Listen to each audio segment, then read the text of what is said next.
mindful friends. Today we're going to be talking about focusing on what's good and beautiful in our lives and why sometimes that can be so difficult for us to do. So we know that focusing on what's good serves us well.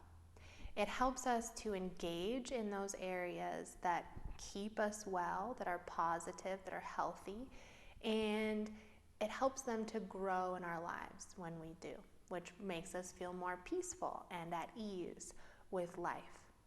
But there's something that draws us back into the negative every time, and I noticed it in myself all the time, that my mind wants to go to what's wrong, the things that I label as bad, what needs to be fixed.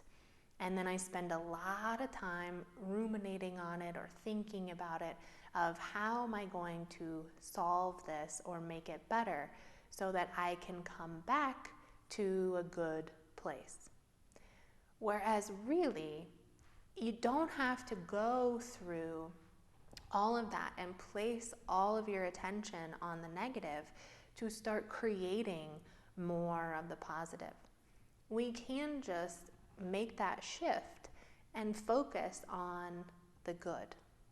And that is what helps to manifest more of that positivity in our lives. That it doesn't have to be a matter of pointing out everything that's wrong and fixing all of the problems before, we allow the goodness in. It's a matter of I'm not going to put my energy there. I'm going to focus on the good and I'm going to feed the good. So what gets in our way of doing this? Why do we keep going back to the negative and focusing there and putting our energy into fixing, planning, solving in that arena? And a lot of it has to do with our survival instincts. It's been in us forever that we want to notice and remember the bad so that we don't go back there. So if we went to one berry bush to collect our food and there was a lion's den next to it, it's going to serve us really well to remember the lion's den over the delicious raspberry bush. Because if we just remember the raspberry bush, we're going to go back there and potentially get attacked by the lion. So keeping the danger or the threat in mind and remembering it, and then using that information to problem solve and decide, I need a new route to the raspberry bush, or I need a new raspberry bush, serves us well in our survival. But what's happened is that we've kind of over-labeled the threats in our lives. And we're taking things as, everything a little bit too extreme into the threat department. And then they add up, right? They become too many in our lives that it's not just that one lion's den. Now it's the bill I have to pay, it's the pain in my body, it's the person who said that negative thing to me, it's the state of my house or that I have to clean. And so now we have numerous threats that we perceive, and our instincts are trying to tell us, hold all of those in your attention all the time. Stay aware of them so that you can be okay and safe.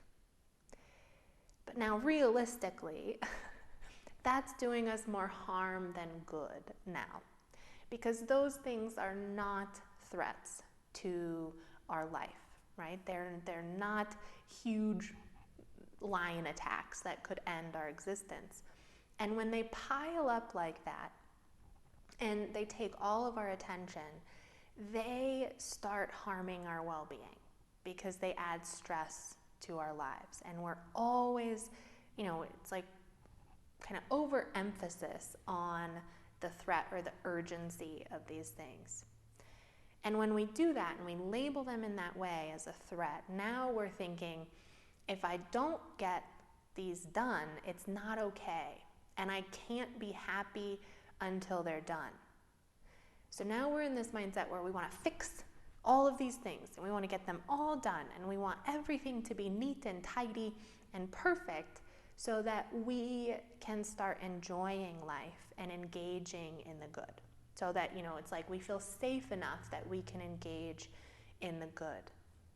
But because we perceive so many things as wrong or as threats, we never get there. We never get to the point where we feel like, oh, okay, it's all good and I can start focusing on the positive. So we want to kind of reframe this and say these things are not imminent threats, and I don't have to keep my mind there in this moment to be okay.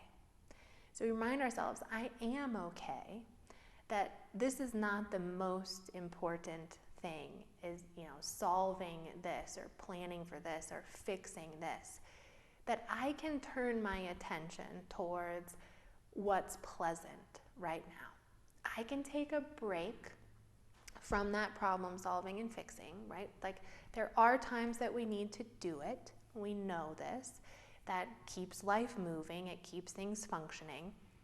But there's gotta be a balance. And so we notice that and we say, right now, these aren't the most important things, and my mind doesn't need to be going to fixing. It can go to what's really good in my day. What's great about my living space? What's going awesome in my body or my relationships or at work or in my community?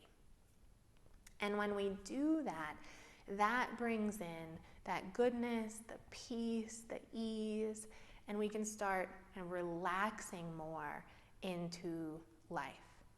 And a lot of people, it's hard for us because it's like, well, if I'm not focusing on what's wrong, I'm not improving and I'm not making sure life is going well.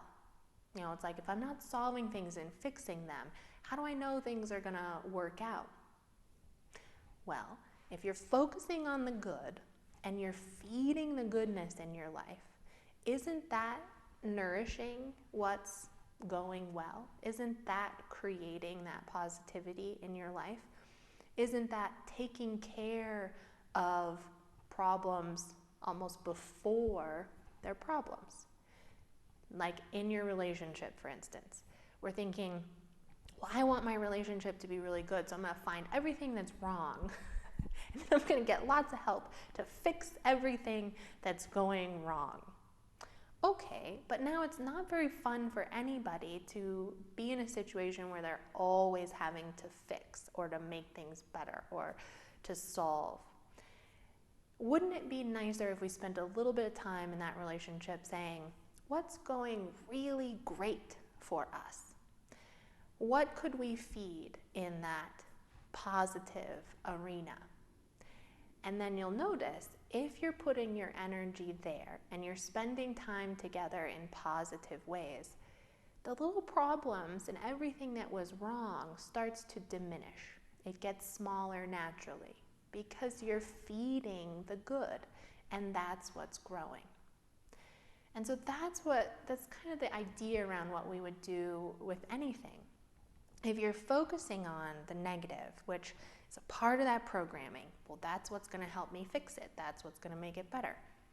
But staying there in the negative takes energy away and stresses.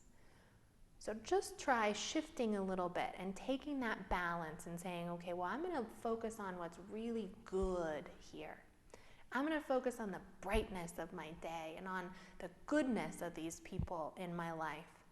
And you'll start seeing that by feeding that and by being aware of that, it very naturally and with much less force and effort diminishes those problems in our lives and helps us to grow and experience and engage with the good. And it's such a much more pleasant way to do it. You get to feel the joy, you get to feel the happiness, and that gets to be what you fill your mind with, rather than the labeling, the picking out what's wrong, the trying to fix, and the kind of prescribing the solution to things.